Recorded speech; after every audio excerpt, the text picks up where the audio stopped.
तुम्हारे नजदीक में जो शिवालय हो, शंकर का मंदिर हो, शिव जी का ओटला हो, शंकर भगवान का शिवलिंग हो, उसके मंदिर में जाकर उसके मंदिर की चौखट को साफ करना प्रारंभ कर दो, झाड़ू लगाना प्रारंभ कर दो, एक लोटा जल चढ़ाना प्रारंभ कर दो, तुम्हारे भी दुख समाप्त होना प्रारंभ कर दो। जाना तुमको पड़ेगा। हमने पहले भी कथा में कहा, सिर तुम्हारा दुखा है तो दवाई तुम्हें खाना है।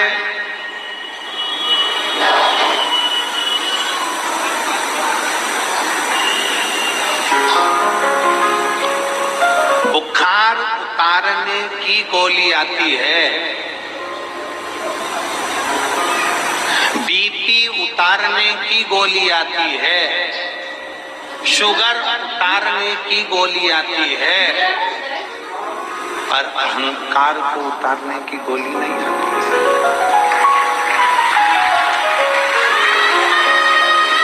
अहंकार को उतारने की गोली नहीं आती। अहंकार का त्याग करो। तकलीफ है ना, 50 जगह जाकर मत कहो कि मुझे ये दुख है। अहंकार को त्यागो।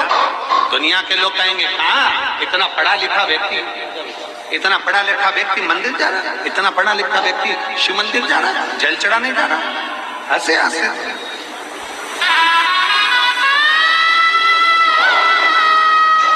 शिव महापुराण में, स्कंद पुराण में, लिंग पुराण में, नर्मदा पुराण में, ब्रह्म वैवर्त पुराण में, कूर्म पुराण में, नारद पुराण में, अग्नि पुराण में, सारी पुराणों को उठाकर देखिए, उस सारी पुराणों में लिखा है, शंकर भगवान को यदि हम एक लोटा जल चढ़ाते हैं तो केवल वो जल शंकर अकेले को नहीं मिलता, 33 कोटि देवताओं को भी प्राप्त हो जाता है।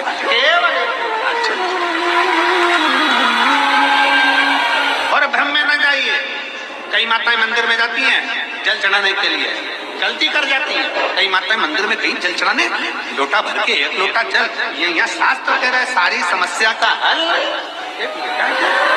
अब तुमने एक लोटा जल पूरा शंकर जी को कहाँ चढ़ाया? ईमानदारी से बोलो, कितनी विचार की बातें, जरा विचार करना। तुम्हारा, तुम कह रही हो मेरा भोलेनाथ सुन नहीं रहा, मेरा भोलेनाथ सुन नहीं रहा, मेरा भोलेनाथ सुन नहीं रहा, क्योंकि तुम लोटे में से भी तो जल चुराकर दूसरे को चढ़ाए। एक लोटे जल में से वही शंकर जी को चढ़ा दिया, उसी लोटे के पानी में थोड़ा सा बचा के गणेश जी को चढ़ा दिया, उसी में थोड़ा बचा के पार्वती जी को चढ़ा दिया, उसमें थोड़ा बचा के कार्तिकेय जी को चढ़ा दिया। अब यहाँ बात चल रही है सारी समस्या का हल एक लोटा जल।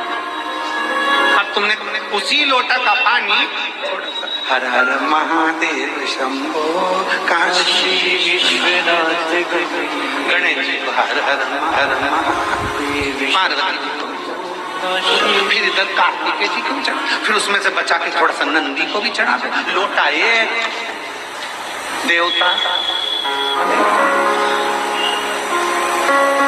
शिव महापुराण की कथा कहती है, शंकर को जल चढ़ाने जाना, गणेश जी महाराज को अलग से जल चढ़ाने की जरूरत नहीं है, पार्वती जी को अलग से जल चढ़ाने की जरूरत नहीं है, नंदी को अलग से जल चढ़ाने की जरूरत नहीं है, शरणानंद कार्तिकेय को अलग से जल चढ़ाने की जरूरत नहीं है। आपको पहले भी कथा में कहा था, आज फिर बताते हैं।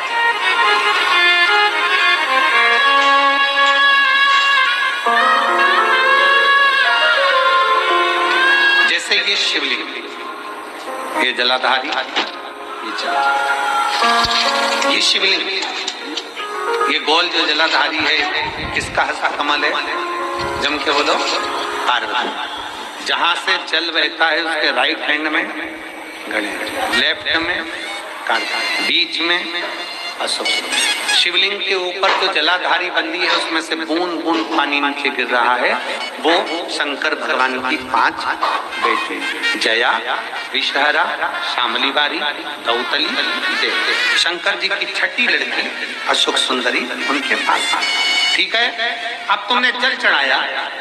स्कंद पुराण कहती है, जहां जल चढ़ता है, जल चढ़ने के बाद जलाधारी पर गिरता है, मतलब पार्वती जी को मिल गया।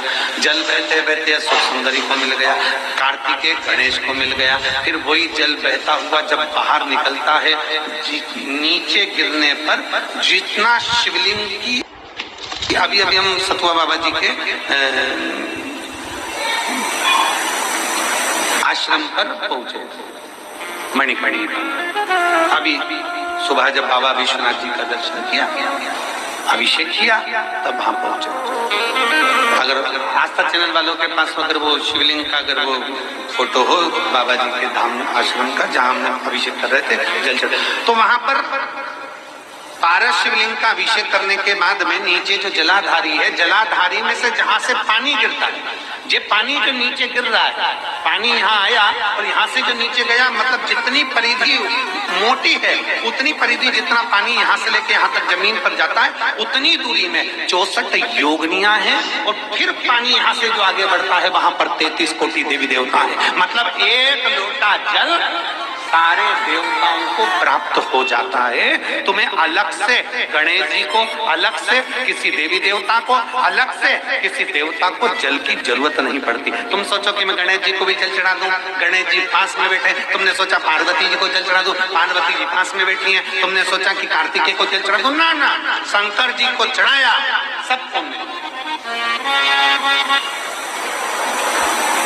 मंगलवार का व्रत करते हो, जम के बोलो, कोई करता होगा आप में से, कोई करता होगा, हनुमान जी। शुक्रवार का व्रत संतोषी माता का, लक्ष्मी जी।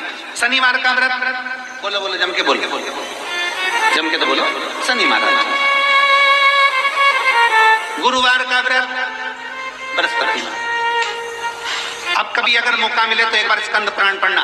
स्कंद पुराण का काशी खंड स्मरण करिएगा या अवंतिका खंड स्मरण करिएगा। स्कंद पुराण के अवंतिका खंड में, काशी खंड में वर्णन मिलता है। तुम चाहे रविवार का व्रत कर लो, सोमवार का कर लो, देवी का कर लो, देवता का कर लो, चाहे चतुर्थी कर लो, चाहे छठ कर लो, चाहे पंचमी कर लो, कोई सा भी व्रत कर लो, व्रत का फल तुम्हें देवता बिना शंकर की आज्ञा के दे ही नहीं सकते। शिव कहेंगे तब फल, शंकर कहे तो फल नहीं। किसी का भी व्रत करो, निवेदन शंकर का।